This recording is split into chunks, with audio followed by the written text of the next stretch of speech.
Alright, so while play color is not the end-all, be-all when it comes to gauging teammates in NBA 2K25, it can and does serve its role as a great primary indicator of what you're in store for over the course of the next 30 minutes of your life. In this video, I want to go over the 5 play colors in NBA 2K25 and what they generally say about the player behind the plate. Now, before we get into this, I will say there are outliers in every single one of the categories, but running with randoms over the past 2 years with this system implemented, I can say that most of what I'm about to say holds true for the majority or average player in said category. But with that said, I do want to get into this breakdown, starting off with everyone's favorite solo random teammate to run with, and that's the black plate. Being that 2K starts everyone out here when they are first making a build, the black plate category can easily be the most dense and diverse of all the plate colors in 2K25 when it comes to the type of player you're gonna get as a teammate. But from my experience, it's usually a 90-10 split between decent to good players who are just passing through on their way to bronze, silver, and beyond, and those players who are just career black platers, we'll call them. Of course, with the majority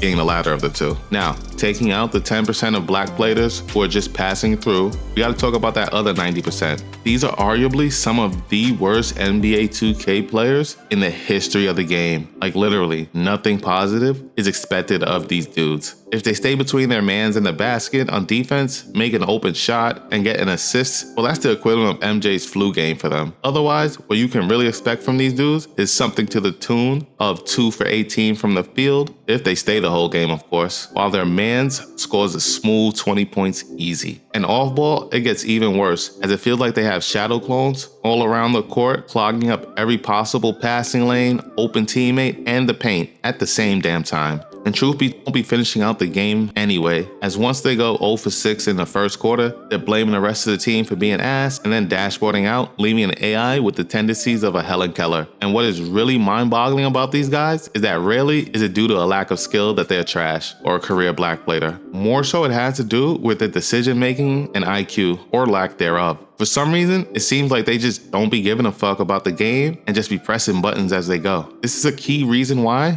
I would say that at this level, me personally at least, I'd advise you as well, don't you dare trust any slasher or inside only build. I will bet my bottom dollar them dudes is just going to clog the paint on offense. And mind you, you do not have to win in order to get out of black plate status. All you need is a few games with a decent teammate grade and to not quit out of games. So if you're a career black plater, that's really saying something about you. That you don't play team ball and you're a quitter. And that's why everybody hates black plates. But moving on, because I can sit here and rant about black plates all day, the next plate color we have to talk about are the bronze plates. These guys are definitely a step up from black plates, and you can usually see or feel it on the court, but don't get it twisted though. These dudes can and will sell you just as badly as a black plater from time to time, if not worse. Especially if you're losing by 10 or more points, they can and will devolve back into the true black plater that they are at heart. Remember, some of these dudes might just be career black platers who finally won a game or two. But generally speaking, the bronze plated player is going to be somewhat competent at some facet of the game or another. From my experience, bronze players will give you what the build name says, and usually just that. If they're an offensive only build, well, you can bet your bottom dollar that they're here to jack up shots. Whether they hit said shots or not is completely random and up to their skill level, as they can definitely be super streaky, and that offensive build is going to play no defense. And then when it comes to defense as a whole, bronze players fall into one of two categories. Either they ain't helping off their mans at all, it could be an AI inside center at the 3-point line, they still won't help down on a drive, or they're the over-helping variety, to the point that their mans is 7 for 8 from deep on wide open threes. Rarely is there gonna be a middle ground with these guys, to the point where you have to jump on the mic and let them know that your man has less points than theirs. And then for the players with the strictly defensive builds, well shit, they're just as bad or worse sometimes than an inside big,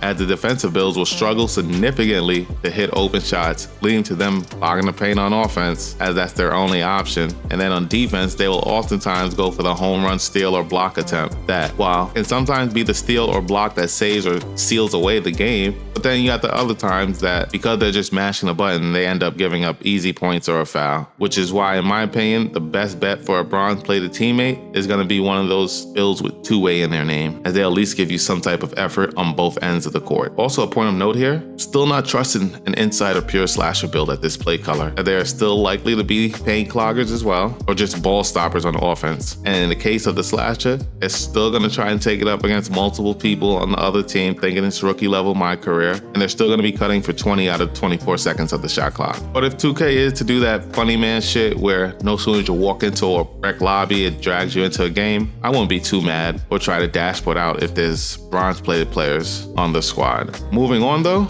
next up, we have the silver-plated players. These guys are smack dab in the middle of the ladder, not the highest play color you can go or the lowest. When it comes to running with these guys, silver-plated players are the main candidates for catfishing, as you truly don't know what you have on your hand. One silver-plated player could be a purple plate level player who's just on a bad losing streak because of randoms, or they could be a black-plated player that got carried by their squad and played against an AI or someone worse than them. You just truly don't know, and it's hard to gauge. But in my opinion, these dudes are usually your best bet for teammates, and generally speaking, most silver players that I have run with are just chill dudes without egos that are just trying to win games and have a good time doing it. If the game flow calls for them to drop 27 because their defender is steal hunting and leaving them wide open, they're fully capable of that. But if they got a sweaty lock pocket hugging them, they don't mind taking the lock to the corner and maybe hitting 2-3 shots in a game, depending on the player, of course, and game flow. But in my opinion, it's around here where you will see folks start to incorporate basketball IQ into their game, opposed to just button mashing. If the defense is taking away one thing, they'll at the least try to make adjustments to overcome their defender instead of mindlessly running and bumping into them. With silver inside and slashers, I'm still a bit wary here, as there's still that propensity to want to clog up the paint. But if it's a full lobby and I've been waiting for a minute, I'll gladly run the game. But as the point guard, I know I'm gonna have to be mindful of the cuts all game long and pretty much become a jump shooter, as the paint opportunities are going to be severely limited. Next up, we have the gold-plated players, who, while they probably don't have as many hours invested as a purple-plated player, gold-plated players are usually still pretty damn good at the game, and are without a shadow of a doubt a step up from what we have discussed so far up to this point. It's usually around this plate level that you find that everyone, regardless of build type, is able to shoot.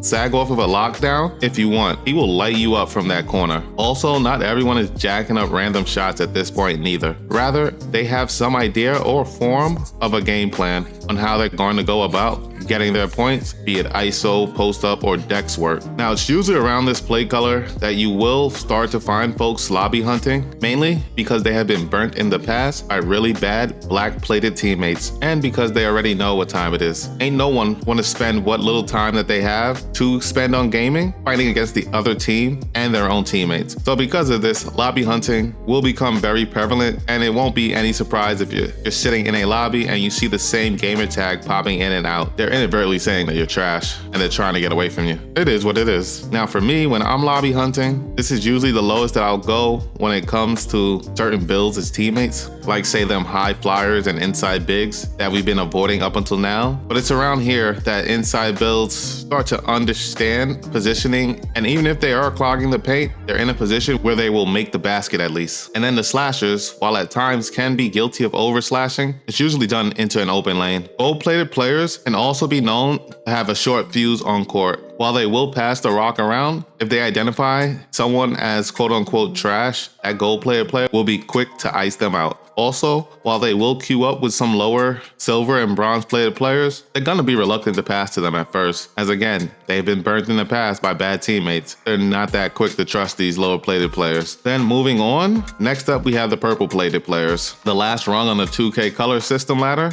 These are allegedly the best of the best that you're gonna get when it comes to teammates. Most often than not, these guys have mastered multiple facets of the game and are able to exploit their matchup in whatever way is called for. Even for something as small as, say, sitting in a corner to take the defender who's a lockdown out of the game. Also, they can have a bit longer fuse when it comes to lower level teammates trying to cook. From my experience, purple-plated players will more often than not give their teammates space to work with, and if said teammate fucks up once or twice, I'll give them another opportunity before icing them out. Generally speaking, of course, there are, of course, them outliers. And at the end of the day, most purple-plated players are out here looking to win, even for me taking a backseat to a better player. And if you're lucky enough to get a lobby full of purples, well, so long as you're not the goofy, well then, win, lose, or draw, it should make for some fun, entertaining, and engaging 2K basketball. And while we're on the topic of lobbies, that is the one downfall of purple plating, is that you will be waiting in that lobby for some time, as the game tries to find you other purple or gold-plated players, which obviously can be a double-edged sword. I found myself sitting there for 10 to 15 minutes at a time sometimes, but I won't lie to you,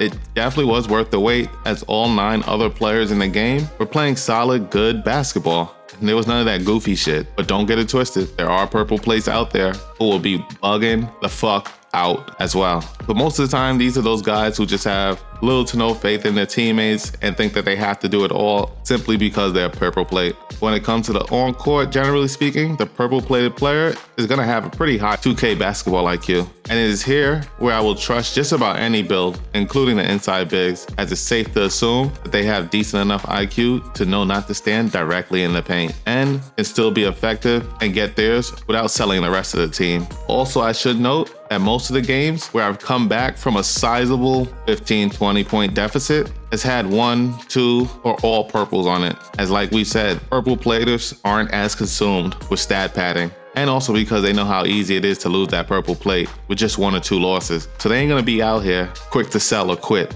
And stat padding is gonna come second to winning for them. Because again, gotta keep that purple, you know? With all that said, I just wanna say one more thing. While all of this is an okay indicator of the type of teammate that you will have, and I promise you, no lies was told in the making of this video, but true as this video may be, when it comes to plate colors, it's not the end all be all. I've been every color from black all the way up to purple plate, and I've also been dropped off by every color from black to purple. At the end of the day, plate color is just one indicator. There are other things you can look for. Say somebody's not in an affiliation. That's a wild individual who, regardless of plate color, might be out here just trying to throw up shots, regardless win, lose, or draw. And the same thing with them 2K generic. You see somebody out here with 2K generic, that's another indicator of a motherfucker who just don't care. But we won't know what we got teammate-wise till we all line up at center court and the ball is tipped off. So till we meet up on the virtual hardwood, luck out. Peace.